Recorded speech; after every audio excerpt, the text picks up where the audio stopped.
Hey everybody, how's it going? And welcome to another episode of the Impakt podcast. My name is Jeff Welsh and I'm your host. And today on episode 8, I've got Allie back. How you doing, Allie? Yay, good. How are you? I'm doing well, thanks. I'm excited today on our topic. We have something that we're going to dive a little bit deeper into as far as, Facebook ad campaigns go. But first, I got a question for you guys. Have you ever wondered how so many businesses are able to actually scale their online sales and significantly do so through targeted ad campaigns? Well, if you're ever wondering how people do that and they're able to scale their businesses' sales, then today we're going to actually share with you the exact process that we use to achieve such great results in scaling with our clients and their sales for their websites. Results such as a recent report that we got from a client of ours that were 7.5 return on ad spend. So for every dollar that client spent on ads, we were able to return $7.50 within just a 14-day period of time. And in that period of time, they were able to spend $4,500 and we returned $34,500 for that client. That's just one quick report example, but we're doing that consistently for people month after month. So that's what we're going to talk about today. Are you ready to chat about that a little bit, Allie? Yes, I am. So we're going to dive into discussing some things. Let's first talk when it comes to targeted ad campaigns. We have to know exactly what the client wants to do. I mean, we have to set an objective for their campaign. There are different types of campaigns. Can you speak a little bit about the different objectives options that we have for different clients? Absolutely. Yeah. So when you're looking for a campaign objective, there's different types such as awareness, traffic, which is where you're getting visitors to your website, and then there's also conversions, which is getting those purchases and add to carts, and then there is also a leads-based campaign, which is getting people to click on the ad and call your business or send a Facebook message. There's different objectives within that objective, but yeah, there's a good variety. So different type of things that we can do. I mean, really, this is the starting point, right? Like, yes. I guess I really kind of should have started at when we first had. Let's talk about a new client, bringing them on board. When a new client comes on board with us at the agency, we have to have what we refer to as a brainstorm meeting with them, so to speak, right? Yeah. And then in doing so, just speak. We don't have to go into the super details of that, but speak to that just a little bit about what we do broadly and then how we come across what objectives are ideal for that client. Absolutely. Yeah. So when we onboard a client, we have what's called a kickoff meeting with the client and our team. Everyone's there. We introduce ourselves, learn a bit more about the client and what their product or service is, so then we can help guide them in what we recommend for the objective and what we think is going to be most beneficial for them. And then we have an internal brand storm meeting, yes, pun intended, and that's where our staff gets together and we come up with different ideas, whether it's like creative for their ads or writing the ad copy, and even, we get the web team involved and they give us ideas for making their website perform even better. So I guess so now that we understand exactly what a brainstorm is as far as Impakt goes, there's different types of clients, right? Like some people, a lot of our client base focuses very heavily on selling through e-commerce stores, right? That's what we're great at. We're able to help companies when they get to a certain level scale their sales online.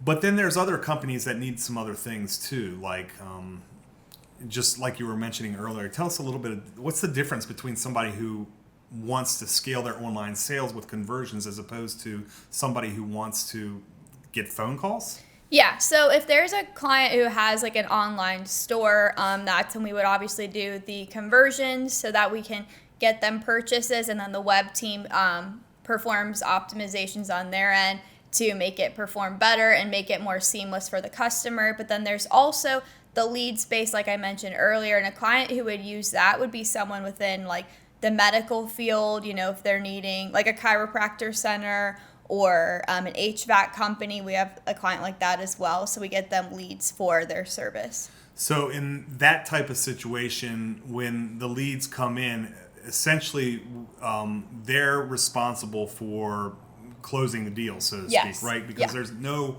real way for us to kind of track the process from that point forward. Well, we can track the amount of leads now, which is the good. leads, Yeah. leads, but not like through like the how actual, effective they are. Yeah, exactly. It's like through like we send a HVAC company a lead through a phone call. Then it's kind of like the relay in the Olympics, right? Yes, like I see what you mean now. Yeah. We can track the leads, but we can't see, if the client's following up on those leads, that's on their part to be, if they miss the call or if they get a Facebook message, they have to take the process from there. But we're the ones generating those leads to get them in their door. Okay. So that's the difference, guys. So the difference between actual leads as opposed to conversions. So, all right. So now we have a new client. We have an objective determined on what we need to do for that client. Let's talk next about the next logical step, and that's the target audience. Yes. Let's describe Facebook's targeting options, and how do we determine what's best to do for that client? Yeah. So there's different options like age, gender, location. We can pinpoint an exact radius that you're wanting if you're a local company, but there's also interest, which takes it a step further. So we can target specific keywords that correlate with your niche. So those are the type of things that we have to kind of get that information from the client. Yeah. So in the kickoff meeting, right? Yeah. Sometimes we can ask them if they have specific words they'd like for us to use, but then we also, when we're looking through and using the data, we can add in keywords that go along with those words that we think would be helpful too. All right, so that sounds like that's a really good starting point. So that's the beautiful thing about social media, Facebook specifically in this conversation, but they already know all the things that you like based on the things that you're liking and the different groups that you're following, the things that you're engaged with and all of that stuff. But there are other ways too that we can help create audiences, right? Lookalike audiences? Yes, yeah. So there's lookalike audiences, which are we ask the client first in the kickoff meeting to also send us their email list. We want it to be an updated one, as current as possible. So then we put that in on the back end of Facebook, and then we can create a lookalike audience, which gives us customers that are similar, and then also we can use the email list as well. Okay, great. So that's in addition to the other audiences that we can combine the two. So it's almost more powerful if they can give us a list. It definitely kind of narrows it down, right? Yeah, it definitely helps to narrow it down, and that's specifically good for retargeting too, a retargeting campaign to go back and hit those people again. And I guess if that email list that we're supplied from the client, those emails coincide with the emails used in their accounts, that's making it really easy for us to retarget people, right? Yeah, correct, okay. Yeah. I guess sometimes if you have different emails, it's not as easy to retarget, right? Because they just don't align with the data on Facebook, the Facebook side. Yeah, Facebook's smart. Yes, they are in more ways than one. Okay, so now we have an objective. We have the audiences created for the client. I guess the next step in the process that we should discuss is the ad creative. Let's speak a little bit about what the ad creative is and our process there that we work with the client on. Yeah, so I'll start by saying we always send a consent to launch form to our clients before anything goes live, so they're fully aware, and that includes the ad copy, the ad creative itself, and the destination links where we will be directing the ad on to their website. But for the ads specifically, we like to have images that are eye-catching, visually pleasing, and are going to draw people in because people are scrolling so quickly through social media, and you want to make sure you grab their attention right off the bat because that's the shot that you have. And also, I just want to mention this as well. We do also, when we talk to a client, we ask for them to give us a drive link with all of their raw images, videos, and then our creative team puts the videos together, adds music, effects, text, different things like that, and then creates really nice graphics from the images too. So that makes a lot of sense, because I know that, of course, we do have a studio, and we have tons of experience between our team, myself, and everybody else around us, that we can actually create the content for them. But for the most part, if you already have an online store, you've got a great collection of Yes. of images for your products. Maybe if it's a product that is, I'll just use motocross as an example. Like, you've got some video footage that we can use. Like, those are the type of assets that we need. We are not going out and getting that stuff, although we have and we can. Yeah. It's just makes just a lot more sense for people to send that to us. And it can be a static image, it can be video. We can take a static image and create video out of that. There's a lot of different things that we can do, but like you said, it needs to be eye-catching. What is I mean, really, people are scrolling through things on their phone all the time. Like, you've got only 3 to 5 seconds to catch people's attention. Yep, you don't have much time at all. So you want to have something that's like, for example, within the moto industry, we like to have videos that, have nice visuals of the product, if it's like a shirt or a jersey, but also show like a rider, on a bike with like high energy, them doing like cool things on that to draw people in, and then focus on what your product is.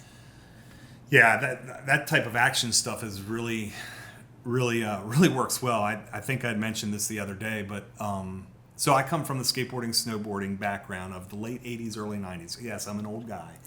But to this day, that stuff catches my attention. Even in the Olympics, that's going on right now. Like, oh my gosh, all of a sudden I see somebody. I was actually getting my hair cut the other day, and I saw the Olympics go on, and I recognized one of the guys. And so, of course, it caught my attention.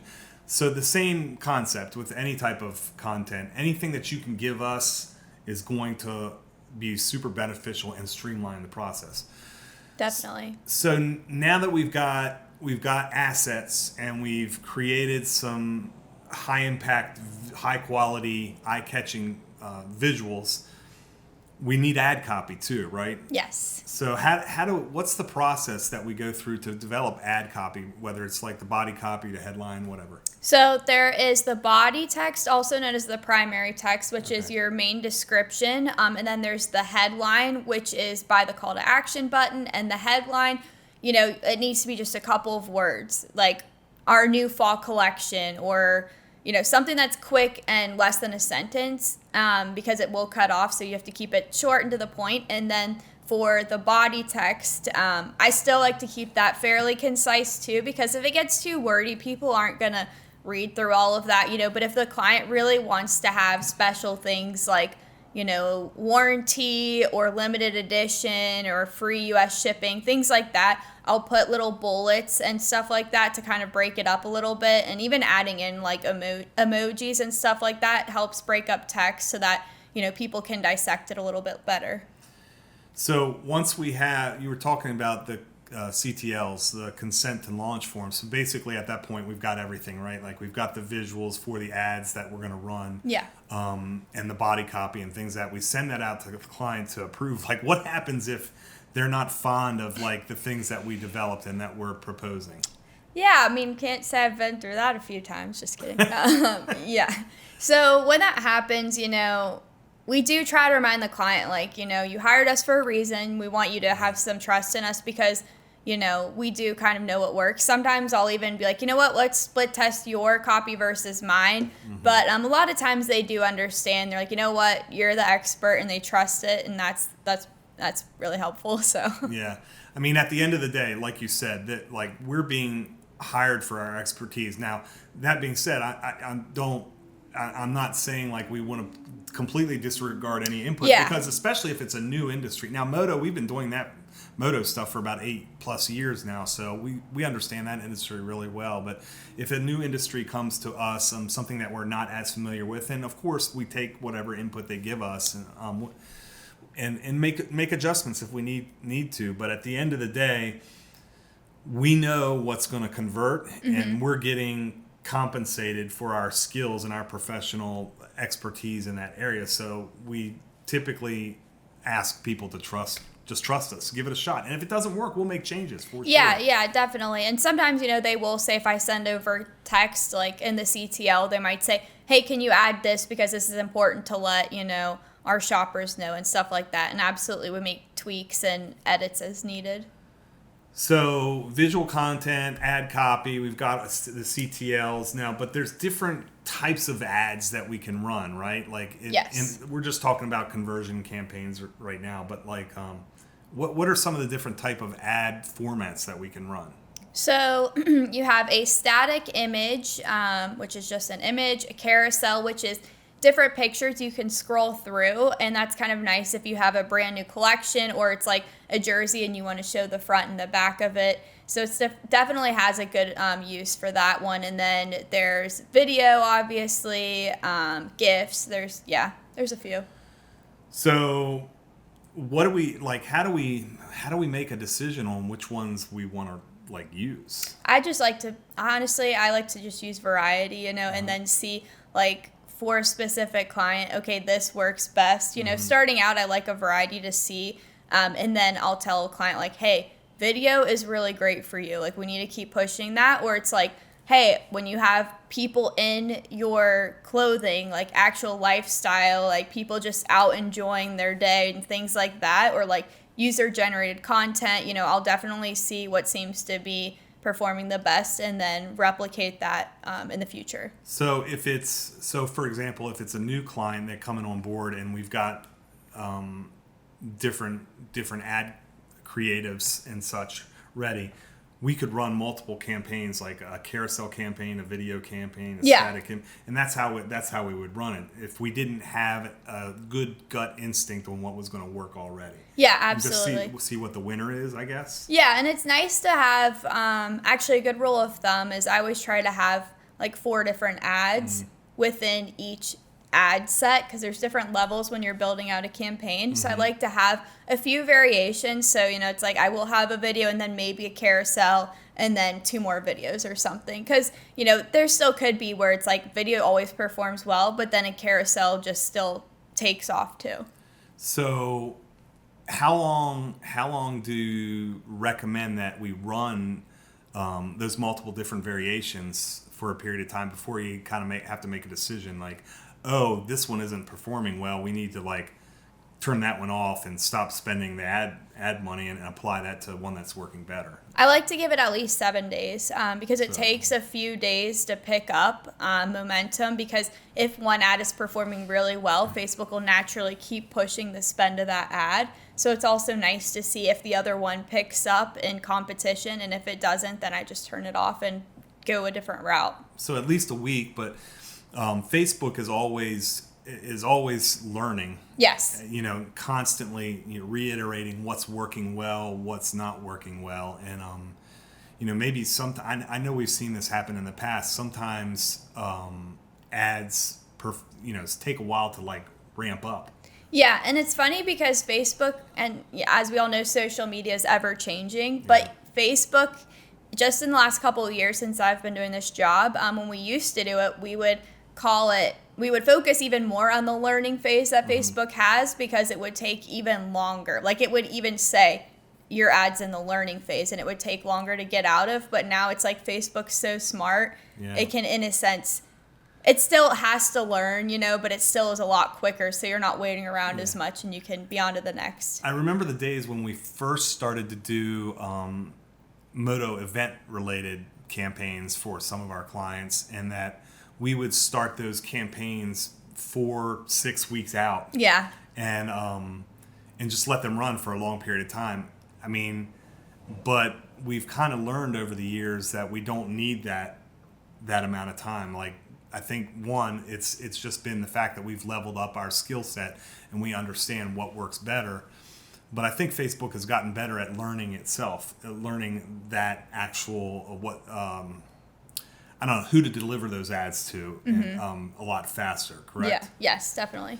And then also in those type of situations, I think one of the things we've learned as well, unlike, which is very different than the e-commerce stuff, is that events, I mean, people buy tickets at the last minute. Yes, they do. What are we, so we used to run them about 4 to 6 weeks out. Like, what are we running for event-based ads now? So like, how far out do we start? That's a really good question because, we used to always tell clients that we recommended, longer, but now, over the last 2 years, now that we can track data even better than before, I can tell that it's typically 2 weeks or even the last week that the sales come rolling in. I mean, it's like the if you do it for like 4 weeks, the first 2 weeks are like you're not really getting much, but then specifically, at least that I've noticed within the moto industry, like race type of ads, they just take off the last week. I mean, it's like night and day. They're just like last minute buyers, I think. Yeah. For those events, like they know that they can still get it at the gate, but also they just wait until the last minute. Why have them early? Pretty much, yeah. But also,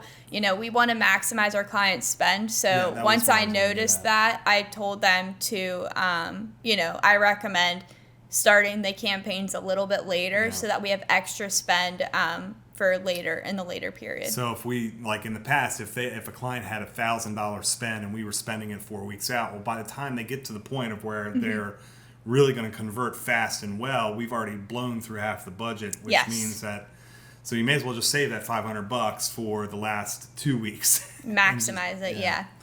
I think that's helped us out tremendously over the years. I know that we've, in the past couple of years, we've done a lot of comparisons of year-over-year growth, and we just keep getting better and better results on that stuff. And I think it comes with experience. It comes with knowledge of an industry. It comes with the fact that, Facebook has gotten a lot better with their delivery and things of that nature. So, we pretty much have it dialed in. So, all right. So we've talked about the objectives, the targeted audience, the creative. Now, I know this is a little bit out of your wheelhouse, and I don't want to go too deep into it, but we have to discuss it a little bit about the landing page optimization. As far as now the landing page is the link that the client sends to us, where we're actually sending the traffic to, where there actually has the tickets to the event or the online or the online like product, the detail page of the product. Let's talk a little bit about like aligning the message with what the client already has with what we've created. Yeah, absolutely. So Mike is clearly our expert on that. He's our lead web developer. But, when you're sending a client or a customer to a specific place on your website, like I always make sure, okay, well, this messaging for the ad needs to correlate with what the product is and where they're directing it to. And I'll sometimes even look at kind of the wording style that they use on their website to make it a little bit similar. And, you want this style, even if they have graphics or visuals, you want it to have the same kind of style so it's cohesive across the board. Have you ever come across a situation where we've developed creative for an ad campaign and we feel as though what we have is going to be pretty successful, but the message needs to, or some of the content on the actual landing page needs to be tweaked? Is that something that we've ever come across, or something that we could? I mean, because we want to make sure that the messaging and everything's pretty much in dialed in. And there have definitely been times where we're like, okay, this, we have a good idea how to elevate this, so we'll tell the client hey, is it okay if we tweak this on your site and run? We always run it by them first, but we definitely have come across that, or ways to make the purchasing experience easier for the customer. So whether that's having where they're clicking for the different options to be a lot faster, whether it's building out, I don't know all the details, but our web team, I know they've built out a customizable shopping cart thing where it's down to colors, the make and model, and this and that. It's pretty impressive. I know this isn't the case for all of our clients, but sometimes we have the need to go in and to do CRO stuff, which is Mike's wheelhouse. We'll talk about that, and we've talked about it once already, but we'll talk about it in a future episode again in more detail. But CRO is conversion rate optimization. So basically what we do is we go and we optimize the page before we actually start running ads, because in the beginning, we were running ads to pages that were for clients that were responsible for those pages, but they were broken. There was things that messed up. So there are some times where we could go in and fix that stuff before we run the ad campaigns, but there definitely are times where I think that we need to fine tune things and keep the consistent messaging going, because you don't want to drop out that traffic that we're sending there. Yeah. All right, so landing page optimization, we touched that now. Like, obviously, here's budgeting. So obviously we make money as an agency on the work that we do based off of whatever the contract says that the compensation is. But there's also a budget that is required, and a minimum budget required for these ads. Now, when we speak about this is the money that's actually going to Facebook, not us. Like, this is the ad spend, so to speak. Yes. So let's talk about what a realistic budget is and kind of the process there on determining that.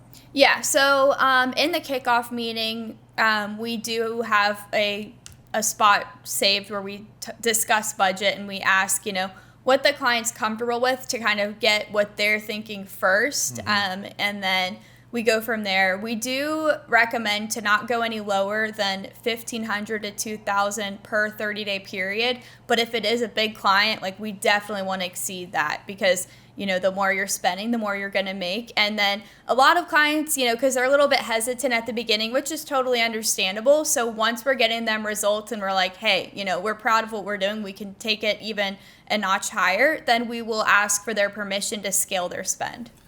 That's exactly what I was going to point out, because I know that, especially with a new client, we want to start off slow. Yes. Like, we don't want to be blowing through their money and not getting results. There are going to be things that need to be learned, that we learn, and we need to make adjustments on multiple fronts. So it's best to get that stuff taken care of in the beginning and have slower ramp up for conversions and sales than later on. But the second we realize something is hot and something is working really well, we really try to get people to up their spend, because we know we've got things dialed in, because the more money they spend, the more conversions we're predicting we can get.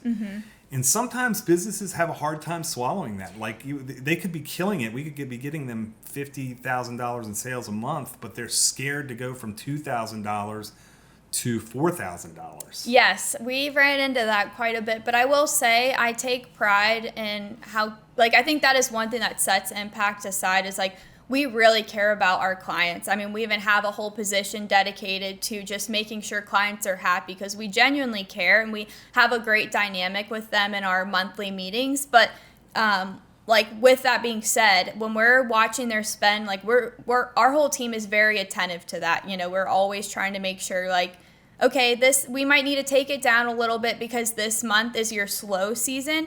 We're always trying to have their best interests at heart. But when we recommend to scale it, we genuinely believe that it's going to do a lot better. That's good. I mean, I think a lot of times people don't really realize that. But I tell you what, man, if you show me that you have the ability to have a 10x return, yes, and I can spend $5,000 and you're going to return $50,000, I'll find a way to borrow that money me too. Just for a period of time, and especially the fact that if we can do it over and over again, that's not like 50,000 lifetime, that's 50,000 in a month. Yeah. So you're immediately going to get your money back and pay it off on your credit card before your bill hits, or something honestly, like that. Yeah. But it really takes us some time to kind of figure out how to get those ad campaigns dialed in before we're going to commit to something like that.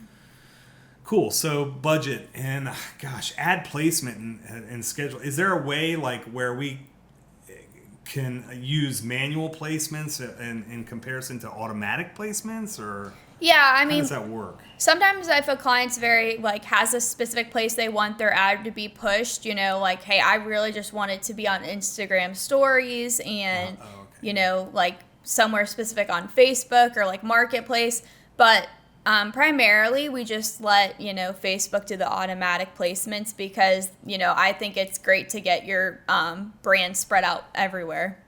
By placements, she's referring to you know, if you're scrolling through a Facebook, your Facebook page and you see sponsored, and those are the big ads. Yes.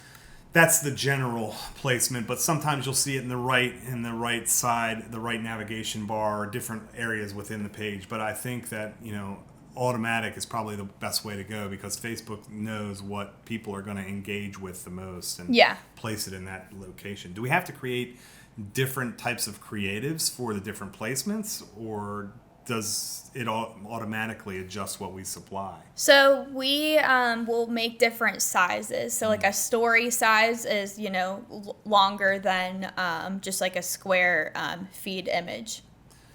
Gotcha. So we knowing going in, we're going to give them the actual different formats and sizes. Yeah.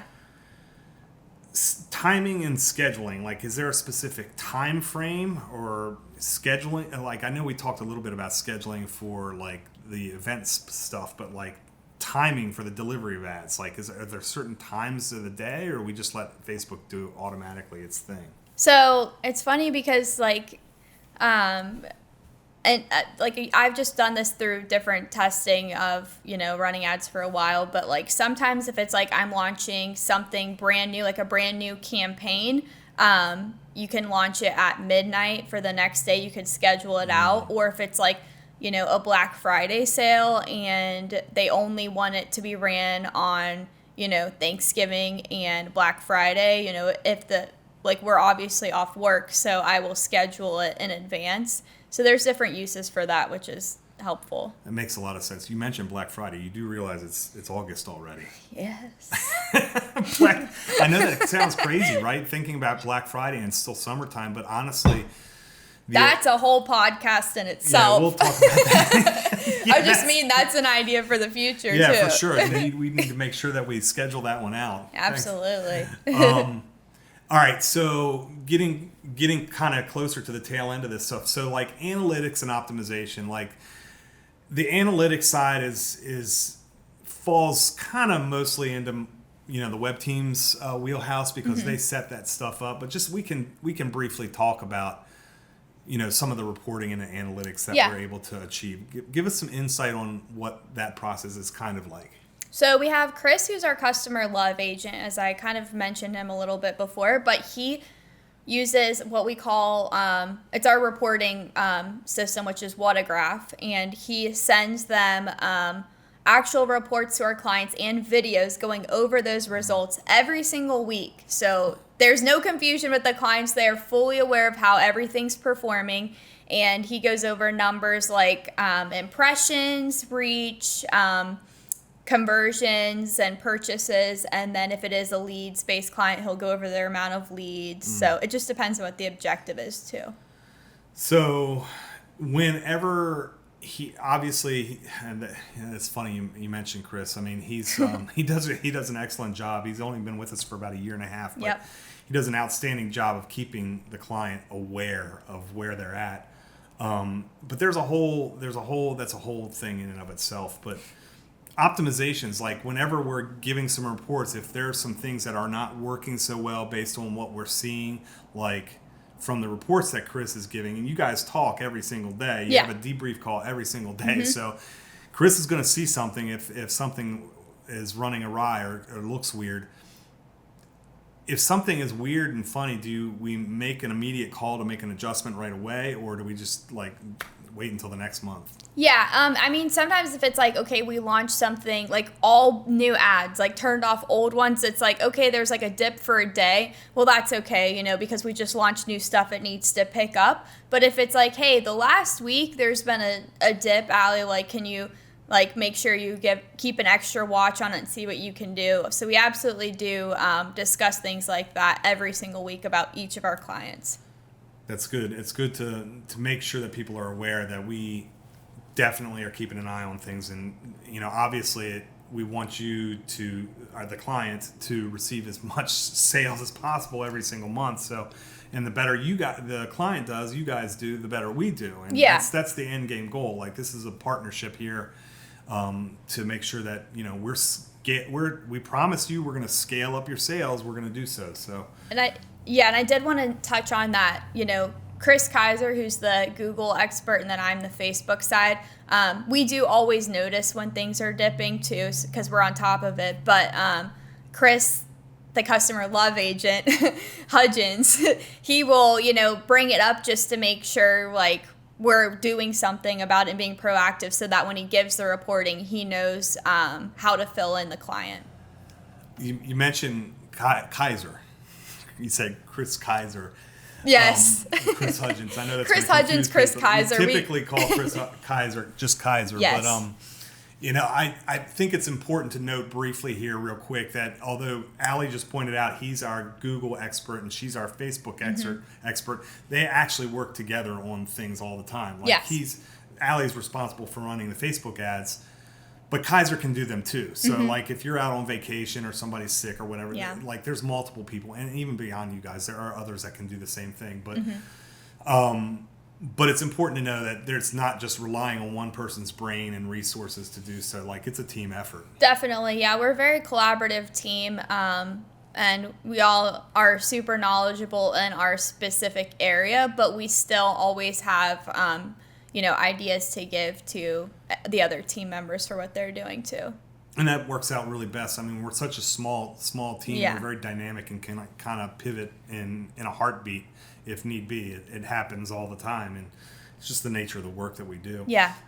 We talked briefly about split testing, A/B testing. Like, how often is it that we have to like split test something? Like, do we do that automatically for every single campaign, or? In a sense, we're always doing that. Yeah. We're always testing what's working best, because things change, and also, one video could do better just because of what's in the actual video. Like for one client, they had an unboxing video, and it had crazy results. So it's like, but then another one just didn't perform as well because maybe it wasn't as receptive to potential customers. So it is also not just the style of content, but what is in the content.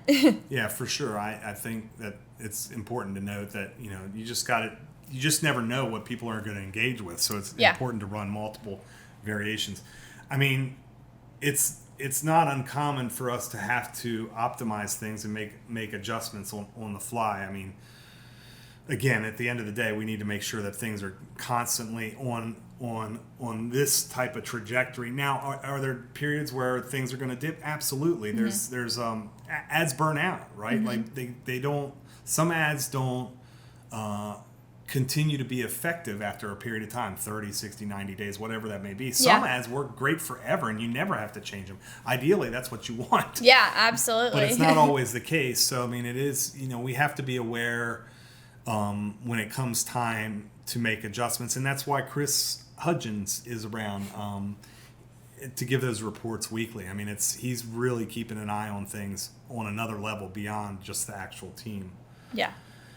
Do we ever have to go over like compliance or like Facebook ad policies with clients and things of that nature, or is that something that is just kind of like general knowledge these days? Yeah, I mean, for the most part, I feel like clients have a grasp on it, but sometimes there are things we have to remind them.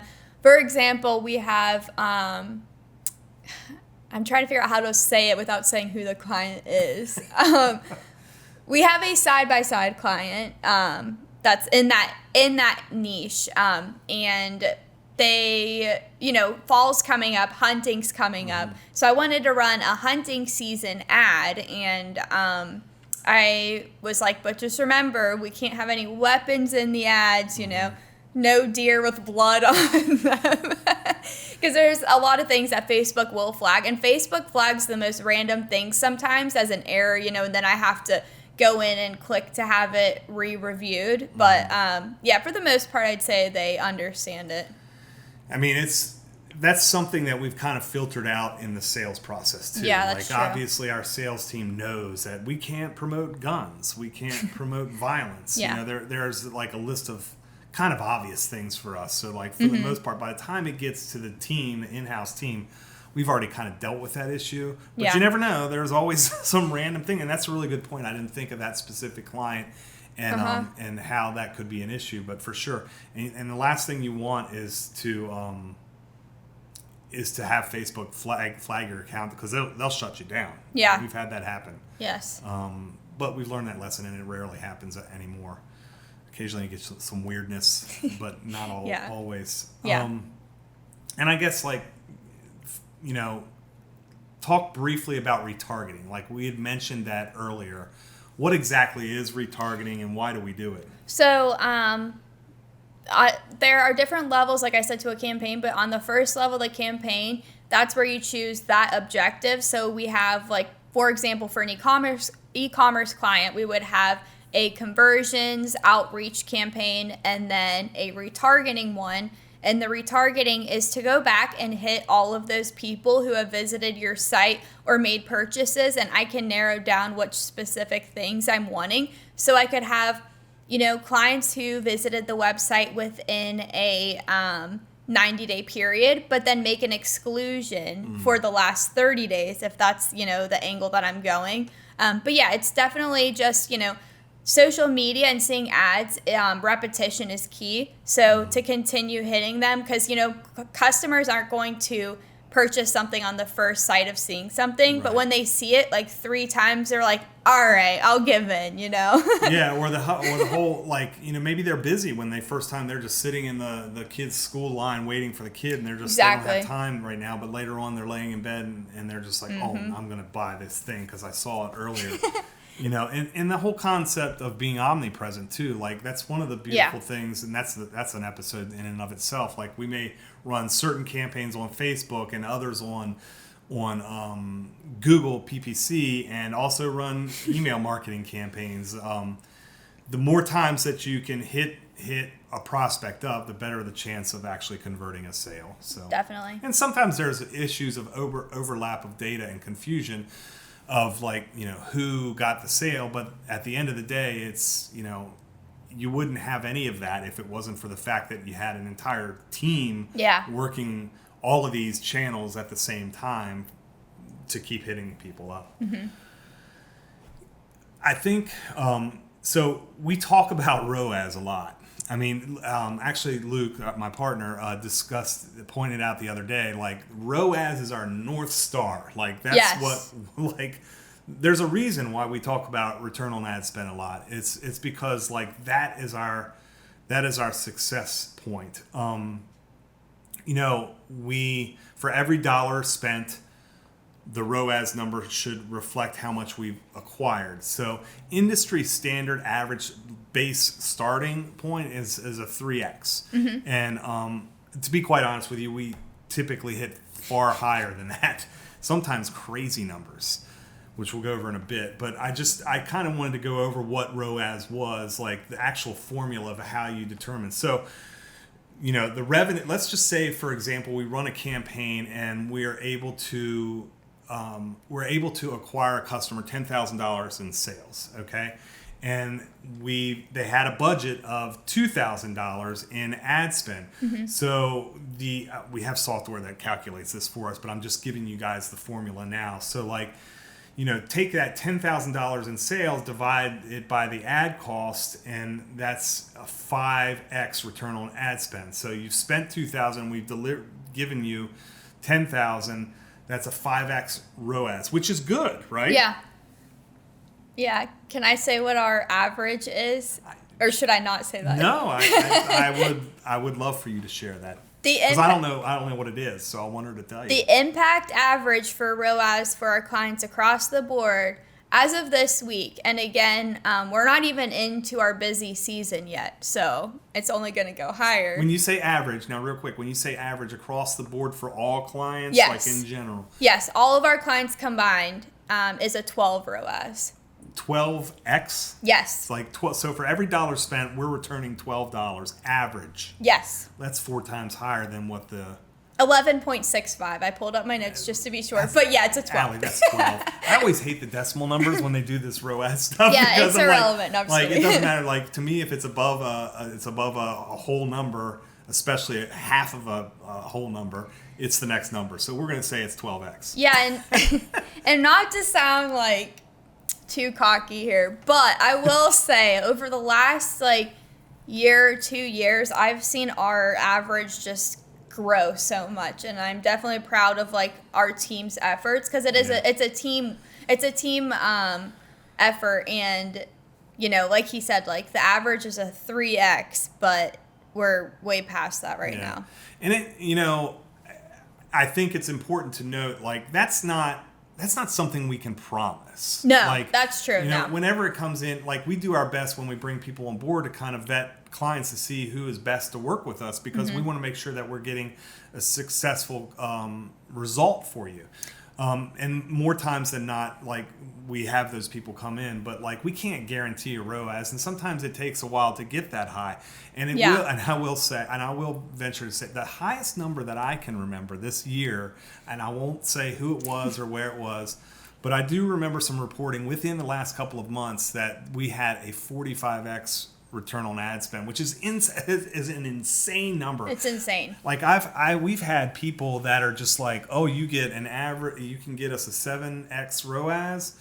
Well, I don't even want to do anything unless it's at least 10. Well, she just told you our average is above 10, and I just told you that we have seen 45x this year. So, I mean, you're not sounding cocky. It's something to be proud of. We have spent over a decade perfecting the process.